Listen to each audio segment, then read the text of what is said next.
Hello and welcome to Enchantment of Eternity's video on why Captain Jellico is a bad captain. In this video, I'm actually joined by my sister Alyssa. Alyssa, thanks so much for joining.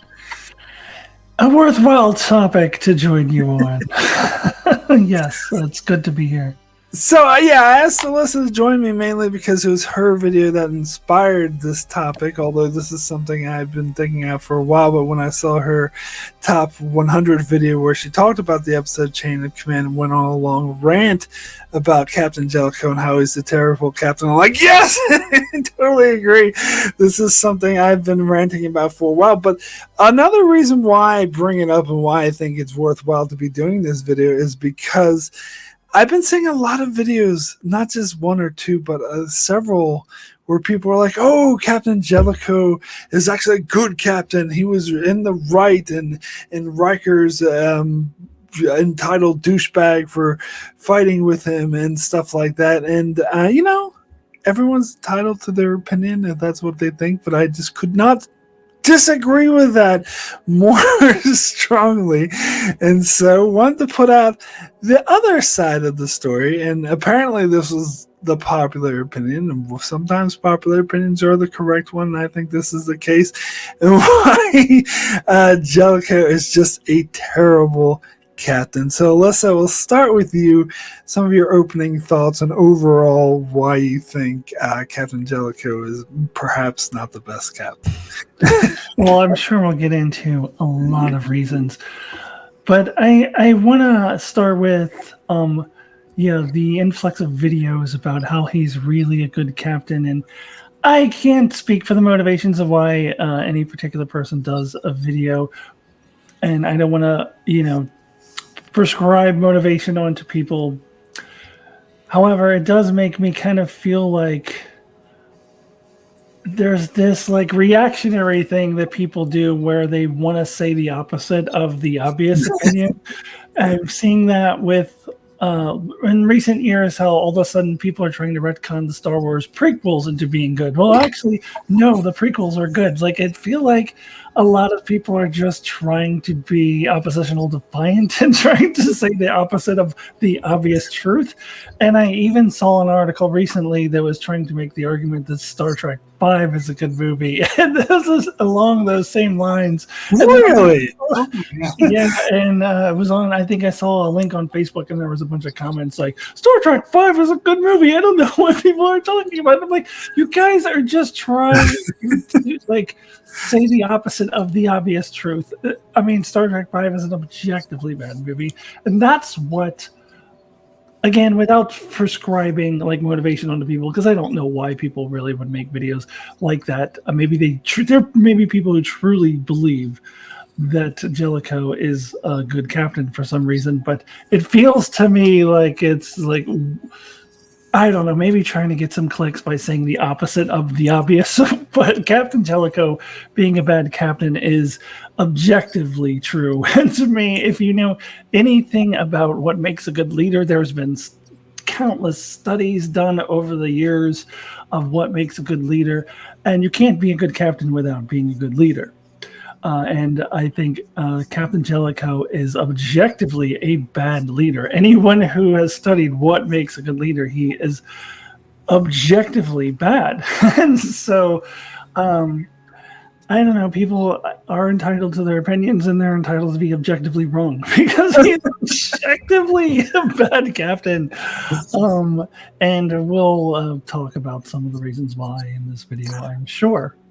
Yeah, well, you list of videos where people try to go against popular opinion. I was going to throw out the influx of people trying to say the motion pictures, Star Trek: The Motion Picture is a great movie, but Star Trek 5 is much worse. Like, I didn't know that was out there. But I think there's been a lot of people, and not just people who make videos like comments and whatever, who seem to be generally thinking that Jellico is a good captain. I think there was even people attached to this show. Like, I think even Ronald D. Moore, who wrote this episode, was saying, well, Jellico is just as valid as the captain as Picard. He's not really, the bad guy. And granted, he's not necessarily the bad guy, but he's definitely not in the same league as Picard. And I think, of course, this is an actor, but of course Ronnie Cox defends Jellico, but he defends all the characters he plays. He's because he tries to get in their mindset. Yeah, I don't think Ronnie Cox defending him really counts for much. To be honest with you.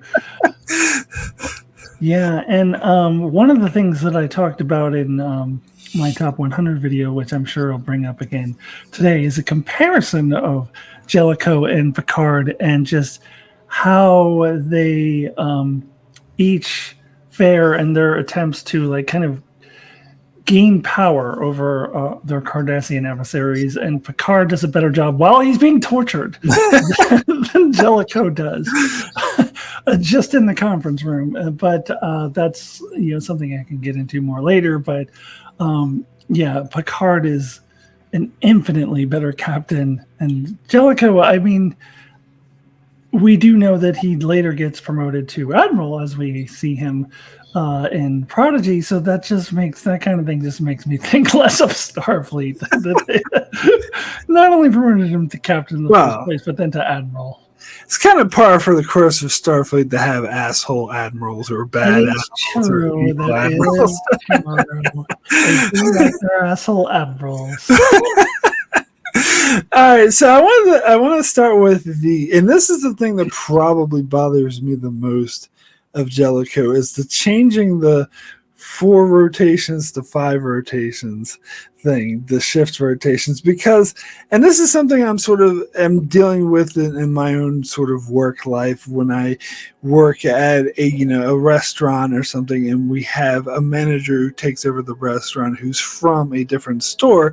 Even though it's the same company, every store has their different operating things they're doing for, and so they insist that they completely change how the store operates to be consistent with their previous store, which only creates issues, which only creates problems, because the leader should adjust. If they're coming into a new situation or taking over for a new leader, they should adjust to, in this case, the crew, rather than trying to force a crew of, thousands the complement of Enterprise, including civilians. So I'm not sure what the number of crew he's actually in command of, but hundreds of crew members trying to force them to change to his way of doing instead of them adjusting to theirs, which is what it should be. Any thoughts on that? Yeah, that's leadership 101 again. I am a special ed teacher in a special ed classroom in which I oversee a bunch of educational assistants. My school actually has a lot of educational assistants in each classroom. I can have up to 10 people who work under me. And I remember when I first started at this school, I started in the middle of the school year and I was taking over for another teacher. And the last thing I would ever thought to do was just try to force my will onto these people who had already been used to doing it a certain way. The way that you do it is you learn how they do it, you learn their styles, you adjust to it, and then you gradually start to imprint your way of doing things over what has already been established, and then maybe gradually over time you'll completely change things because you don't think certain things were working. And that needs to be evidence-based too. Can't just be, well, I want to have control over you, so I'm going to change it. Like, it has to be like, well, this isn't working, so we're going to find other ways to do it. But you don't just come in and imprint yourself on top of people, because you're going to get rebellion, you're going to get people quitting, asking for transfers, and you're not going to gain their trust. And there's a lot of recurring themes I can talk about with Jellico, and not having the trust and support of his crew is another one. Having this need to have power over people is another one. Another example of a characteristic of a bad leader. And a little later, I actually want to talk about the little confrontation that Riker and Jellico have, that where everything that Riker says is absolutely true. Yes. And also everything that Jellico says is objectively false, because he's accusing an officer who we've been watching on screen for 6 seasons up to that point, and we know everything that Jellico is saying is wrong. But in any case, he's someone who has to have power over someone, over other people, and that is like your textbook bad leader. So when Riker goes to Jellico later, and Jellico's like, "Oh, let's have the Delta shift take over," and Riker's like, "Oh, I was going to talk to you about this later.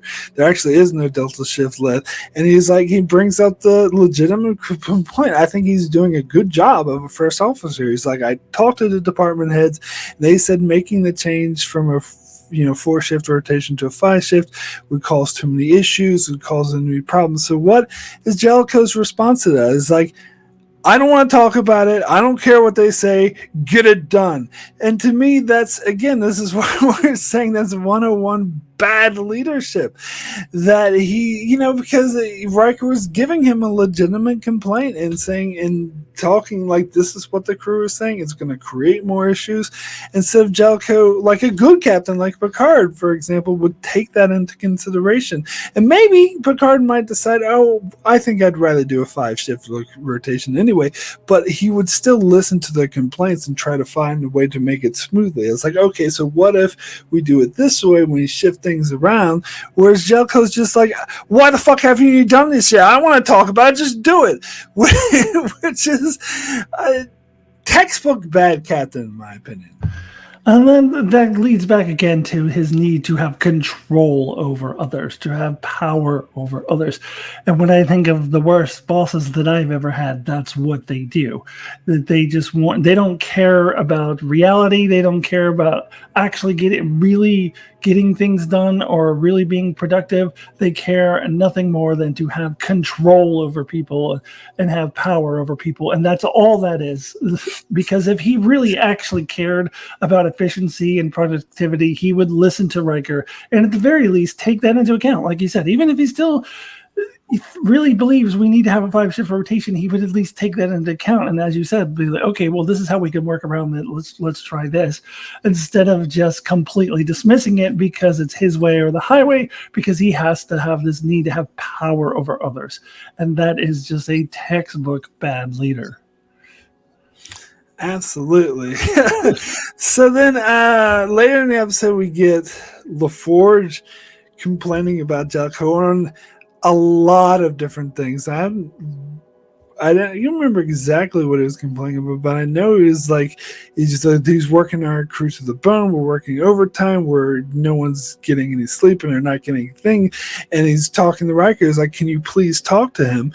And Riker is like, no, I'm not, like, he's not going to listen to me. You made that abundantly clear, which is true. So then Riker asks Picard to go talk to him, and Picard does, and he dismisses Picard out of hand as well. And it's like, oh, well, to be blunt, this isn't your ship anymore, so fuck off, basically.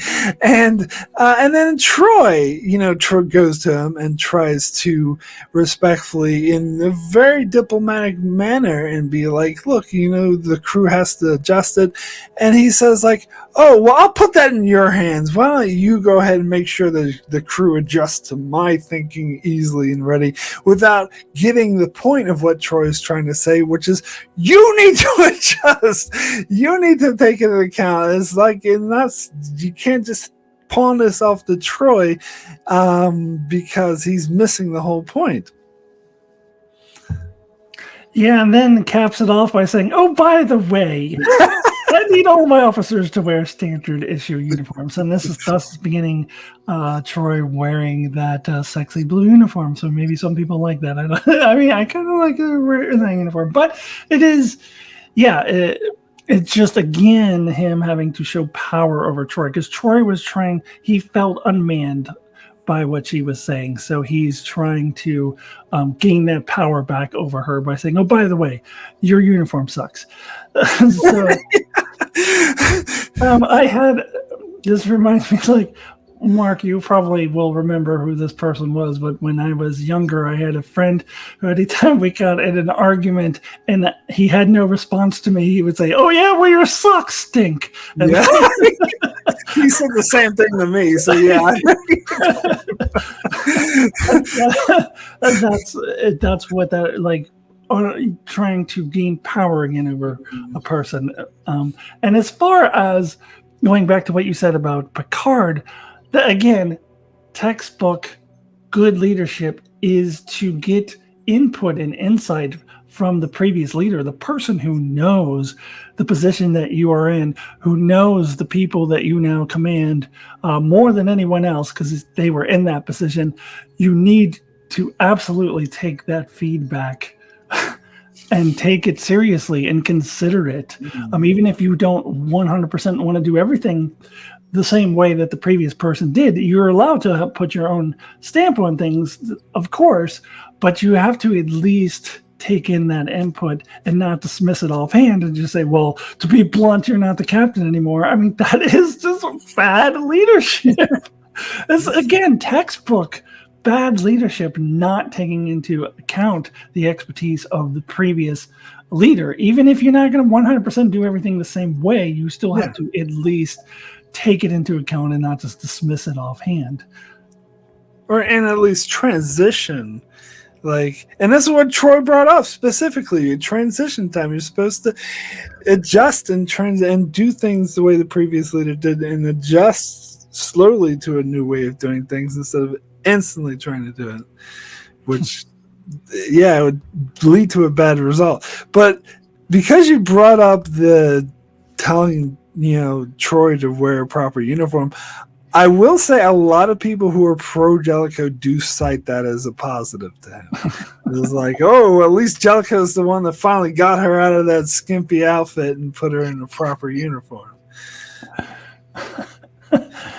If he had, come on board and issued, a directive, okay, I want to stay closer to the Starfleet dress code, so everyone must wear the proper uniform. I mean, that would be, that I don't know if that would be the best thing either, but at least it would be less of a direct personal assault on Council Troy because he felt unmanned and he was trying to get power back over her, and that was very clear. So no, that was not a good thing at all. Yeah, no, I agree. I think Marita Sirtis also said she liked that, but that's mainly because the actress didn't like wearing those skimpy outfits. Yes, it did. I think it never really made a lot of sense for her to wear those skimpy outfits, but that doesn't justify Jellico trying to gain power over her. That's just a show thing. that's just they shouldn't have put their female actors in skimpy outfits. That has nothing to do with whether or not Jellico did the right thing, because Jellico absolutely did not do the right thing. Yeah, no, absolutely. And I hadn't thought of it that way, but that makes total sense. That he was just trying to get one up on her. Damn. Yeah, but so anyway, I want to talk next about something that I don't know if I really have that big of an issue with him about, but you mentioned it in your video, something you had an issue with, and that's his negotiating skills. The ploy that he went to negotiate with the Cardassians, and how he refused to talk to them, and then took Riker and Troy aside. It's go back in there and tell him that I'm a hot gun and I won't listen, and blah blah blah, and all that. I actually thought that could have been good negotiating skills, but did you have a different take on that one? Well, did they work? At the very least, he is not this great negotiator that he's made out to be. That's why he's put in that position in the first place, because he has all this expertise with the Cardassians and negotiating with them. And based on what I saw, I don't know what the fuck they're talking about, because he accomplishes nothing. I mean, he makes things even worse. And so, I mean, this is evidence-based to me. He comes up with all this fancy, plots, okay, well, you go back in there and pretend to be angry. And all the Cardassian has to do is come out and say, "Oh, so we have this video footage of Picard trying to infiltrate us. So what do you have to say about that?" And Jellico's just like, blah, blah, blah, blah, blah, and like immediately loses immediately. So all of that fancy schmancy stuff got him nowhere. And that's not to say maybe that doesn't work in other circumstances. I don't know, but it certainly does not work here. And so when people, when he is presented as this great negotiator, or maybe he did in the past, but I certainly didn't see any evidence of that on screen. Yeah, that's definitely true. It's definitely not effective. But I think part of that could be like the Cardassian just had that trump card that he was unaware of, so that he was going to come up on top in the negotiations regardless of what Jellico did. I feel if he was really as good of a negotiator as he claimed to be, he would have taken that into account as a possibility. What if they do get this information? How do I react? The fact that he was completely surprised by that, I don't know.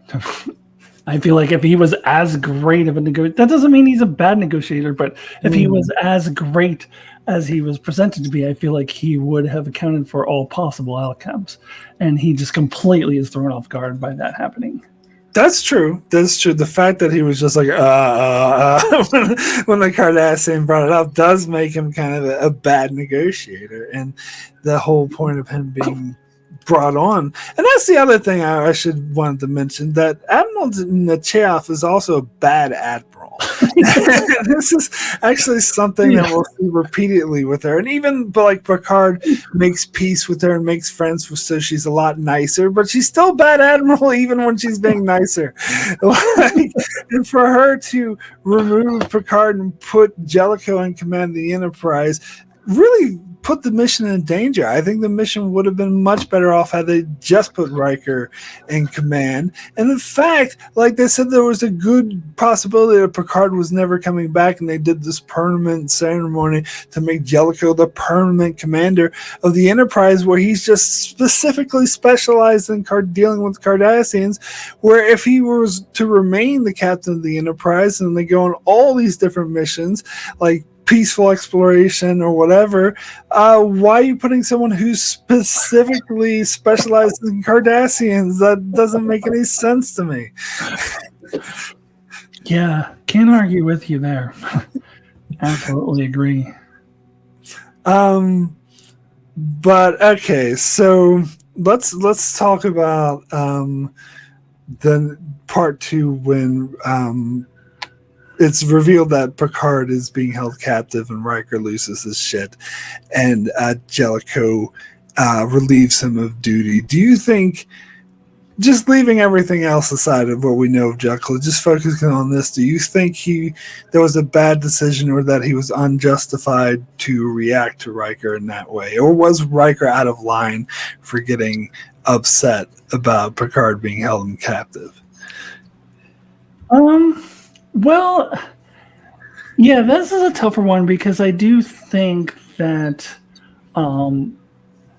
Jellico may not necessarily be the only one who has to put the mission ahead of saving people. I mean, we're used to, Star Trek 3, where people are putting their lines to go help their friends. That happens all the time in Star Trek. But you got to realize that that's not really the norm. I think that a lot of Starfleet officers would say, no, this mission is more important, I'm sorry, than your friends. And it's to Jellico's credit, at the very end, he does go, by the way, we want Jean-Luc Picard returned.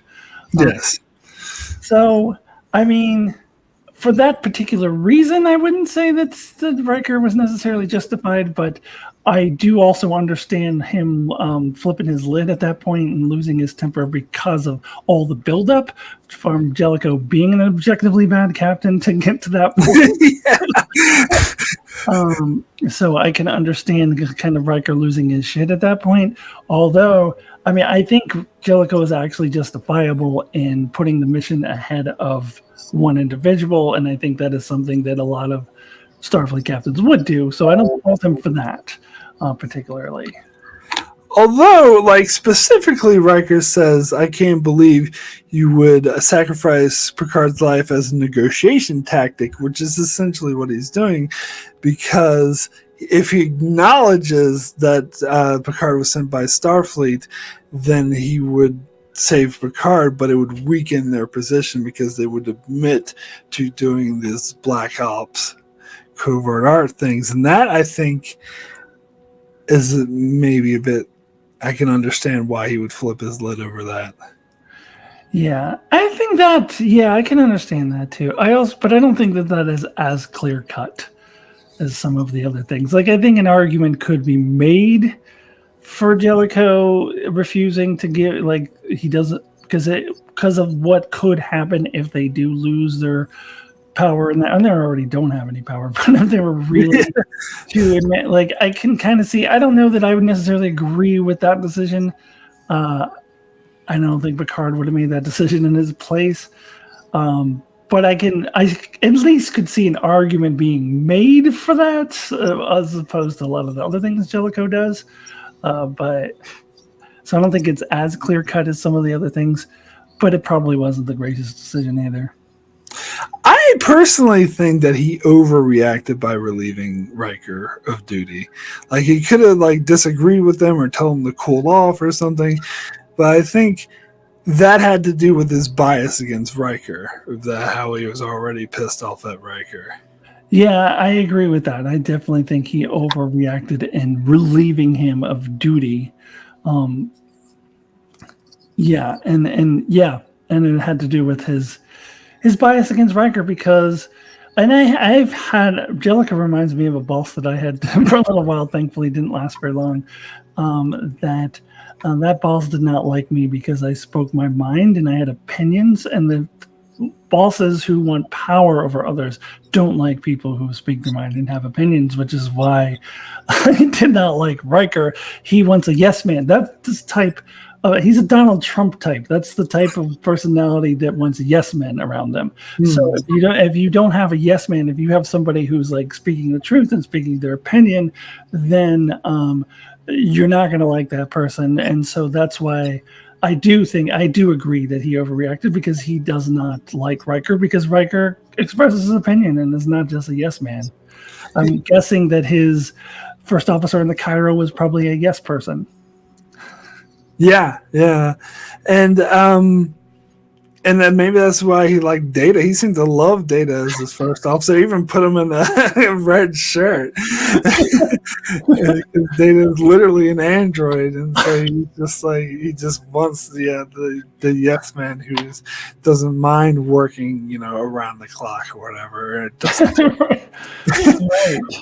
Yeah, that's a good point. He loved Data because Data was an android and was not going to necessarily fight back or Yeah, and I think I would go further to say a good leader, a good captain would take opinions into account from other people, and that would strengthen, even if they didn't agree with them, would consider them, and I think that's what Picard would do. Yeah, I think about all the other leaders in Star Trek. I just watched some good Voyager episodes lately for my top 100 that I'm going to do soon. But like Janeway as well. She would say, I respect your opinion, Chakotay, thank you, but I'm still doing what I'm doing. But she at least was listening. Picard is the same way. And then when they've made their decision, they're like, okay, this is not up for debate anymore. We're done. But they at least trust their first officers enough to listen and take their opinions into account, even if they still go with their own decision. I think an even bigger contrast to Jellico would be Pike from Strange New Worlds. Yeah. Literally, asks everyone, sits down, okay, let me get your opinion, and opens the floor to everything and makes people feel valid and that they have input. But at the same time, it's not a democracy. Pike is still going to make the final decision, but he wants to hear everyone's point of view and take that into consideration before he makes his final decision.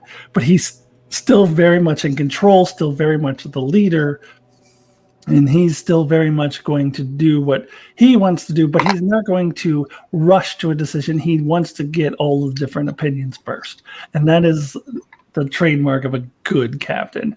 Jellico is the exact opposite of that. All right, so let's get to the scene where Jellico goes to Riker and asks him to fly to the shuttle mission. Now, first of all, I will say there's a bit of plot contrivance from him for this, because Geordi says, "Oh, there's no better pilot on the ship than Riker." I'm like, really? Like, Geordi, you used to fly the ship. You used to be the helmsman. I'm sure that Geordi would have been way more qualified for this mission than Riker, but the plot requires it to be Riker, so that Jellico has to go groveling to Riker.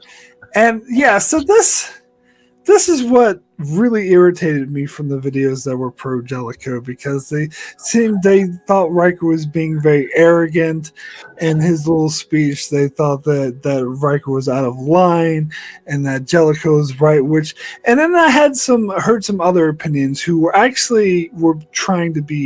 who weren't pro Jellico, but they were trying to be a bit fair to him and saying, oh, the only reason like us as the audience agree with Riker because he's the character that we know, that we've been watching Riker for 7 seasons, so of course we're going to side with him over this stranger we just met with.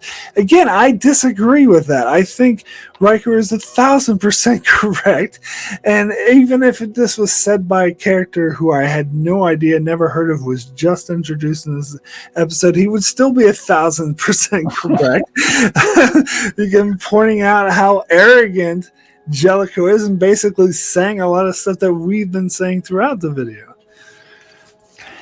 Yeah, and I think there is something to the fact that we know William Riker for 6 seasons up to this point. That because we know that everything that Jellico is saying is objectively wrong, because we have seen that Riker, he's saying, I don't think you're a particularly good first officer, you're arrogant, and blah, blah, blah. What evidence have we, the audience, over 6 seasons ever seen that anything that Jellico is saying is true? Like, just that fact alone should just tell you that Jellico is wrong, because we've seen all the evidence for 6 seasons that everything he's saying is actually not true. That's not the William Riker we have been watching on TV for the previous 6 seasons. So he's just wrong. He's just flat out wrong.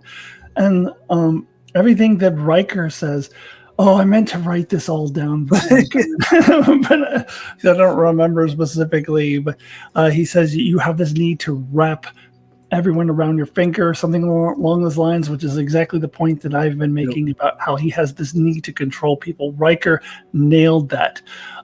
So what he says, you have everyone wound up so tight, there's no joy in anything. Yeah, and that is absolutely true. Now, I could see the argument being made, well, there can't be joy because you're in a war or whatever. You can't have joy. But this is, and I could just hear that argument. But this is, remember, although there are times of conflict and times of war, Starfleet has been said many, many times to be an organization primarily meant for exploration. And in fact, that's what an argument they use whenever they come across some species that is accusing them of being more like, no, we're here for exploration. And I think that's what Starfleet primarily is for, but is prepared to defend itself and prepare to enter war when they need to. So this is not a military organization, despite what some people say. It's got military aspects, but it is primarily for exploration. So yes, there can be joy. And I think that all the other captains that we've seen demonstrate that. Picard demonstrates that. There can be joy in the everyday life. And also, then they'll go in the holodeck and do some Dixon Hill or whatever. And, play poker. Play poker, although Picard didn't play poker with them until the end. But yeah. Cisco, when they go and play baseball or whatever. Well, I was going to bring up Cisco because he could also be described as a hard ass and pretty strict, but he also, as you say, he goes plays baseball in the Hello Suites with his crew. He also has that there is room for fun even with Cisco. Yeah, and he connects with his crew. Jellico is too busy having power over people that he refuses to connect with them. The only time he came close, he has this little conversation with Geordi, like leading up to when Geordi says, Commander Riker is the man you want. where they're kind of like, oh, we made that run around Saturn, and he does like, I'm like, oh, that's actually good. He's actually trying to connect with a member of his crew. That's the only time that we see him do that. But yeah, it's important for a good leader to maintain that balance of being able to connect with the crew, being able to have joy and fun with them, but at the same time having the authority and having them know that when you say something and it's final, that goes. Still being the leader, you can have that balance. You don't need to be one extreme or the other. As they say in another franchise, only Siths believe in absolutes. So you don't have to have that absolute of you're just going to be a hard ass, and that makes you a good leader because people will respect you and do. I hear the same thing about parenting, that this myth that parents that are really, really hard on their kids 100% of the time and never have bonding moments with them or hit their kids or whatever, or abusive, basically, that's good parenting because that's that because you're not supposed to be friends with your kids or whatever, and you're not supposed to be friends with your kids, but you have to strike that balance. You still need to like do fun things with your kids. It's the same thing. Any kind of leadership role, no matter what it is, you still need to be able to bond, to have fun, to have some joy, and balance that with having that authority and control that you need to be a good leader. But Jellico only has one end of that spectrum, which makes him a bad captain. Yeah, it's like, so a lot of people who are under Picard's command follows orders not just because he's his their superior, but because they respect him and they trust him because he's earned that trust. Where Jellico, they only follows orders because he's their superior and that's it. And so he's missing something there. He doesn't have that devotion that good captain like Picard would have earned. Yeah, I mean, if let's say Jellico had been taken by the Borg and turned into Locutus, Riker, of course, is going to do everything he can to get Jellico back because, it's his duty. But he's not going to have the same like devotion. There's going to be something in the back of his mind that goes, "Well, he's kind of an asshole." Even if he is still, because he feels a duty to Starfleet and a duty to, well, I've got to help this captain. But there's not going to be the same passion and devotion. Like, we've got to help Picard. We've got, because Jellico is a terrible captain. He does not get the trust and respect. And those are key words. I think I might have brought them up earlier. Trust and respect of his crew. And Riker outlines that beautifully in that speech. Riker is 1,000,000% correct. Now, another thing that people will say in Jellico's defense, that at least he got the better of the Cardassians at the end. He did end up running that plan to plant the mines on the Cardassian ships. And I must admit, that was kind of a badass scene where he had the Cardassians trapped and they were like, oh, you're going to capitulate to our commands? And they're like, no, blah, blah, blah. Okay, Mr. Worf, set off that mine. And the Cardassians were like, wait. And then, as you mentioned before, he had the badass line. It's like, oh, yeah, by the way, you're holding a captain named Picard. I want him returned immediately. So, that was a decent Jellico moment, and I get why the pro-Jellico people would bring that up, but for me, that's not enough to justify all the bad captaining that he did. Exactly. Like, just because he does one, I mean, even a broken clock is correct twice a day. I mean, he that just shows, okay, not 100% of the things he do are terrible. That doesn't make him a good captain. Like, he does one good thing, and that does not make him a good captain. But yeah, I don't have a lot of argument against that being a good maneuver and that being a good badass scene at the end. But it doesn't justify or make up for all the bad captaining he did for 2 episodes before that point. Absolutely, I totally agree.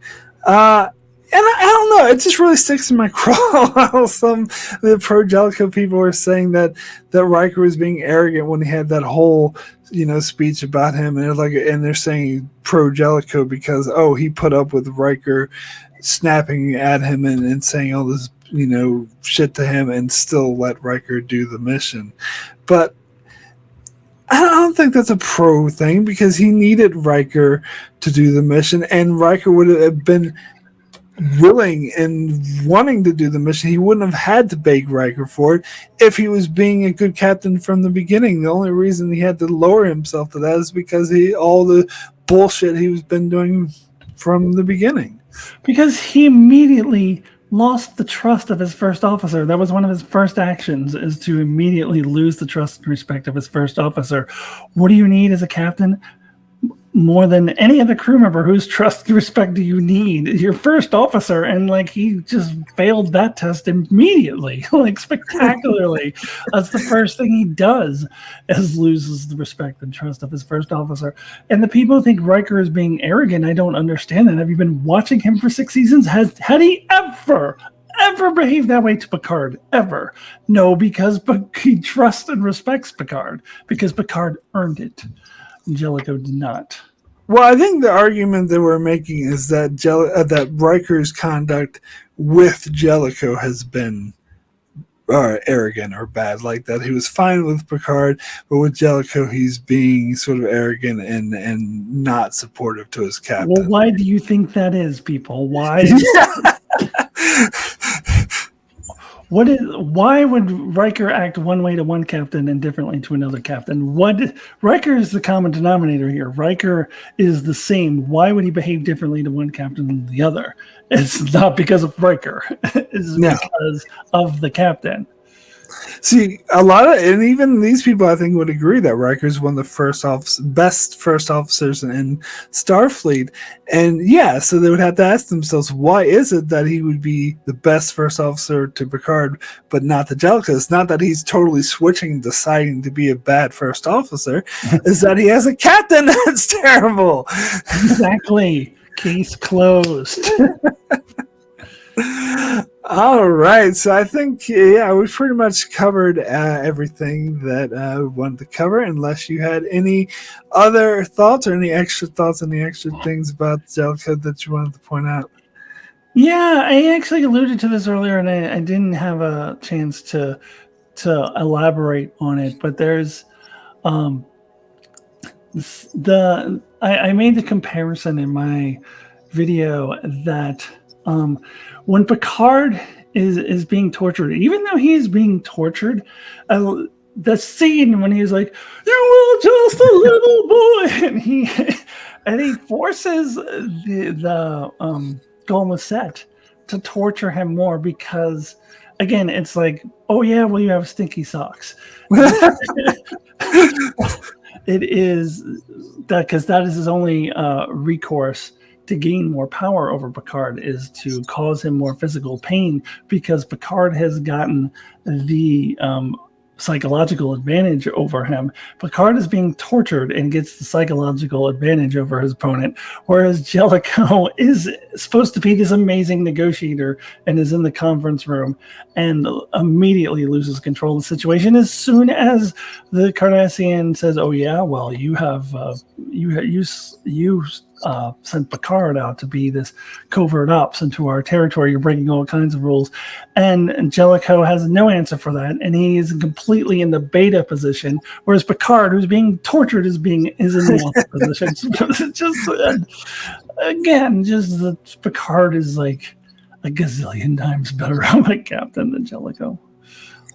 Yeah, and I was also trying to think of how Jellico behaved as an admiral in Prodigy.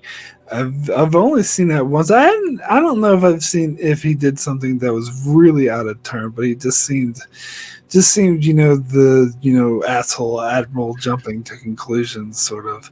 Yeah, I think he was more of a typical asshole admiral. I don't even know if he was in it all that much, as I recall.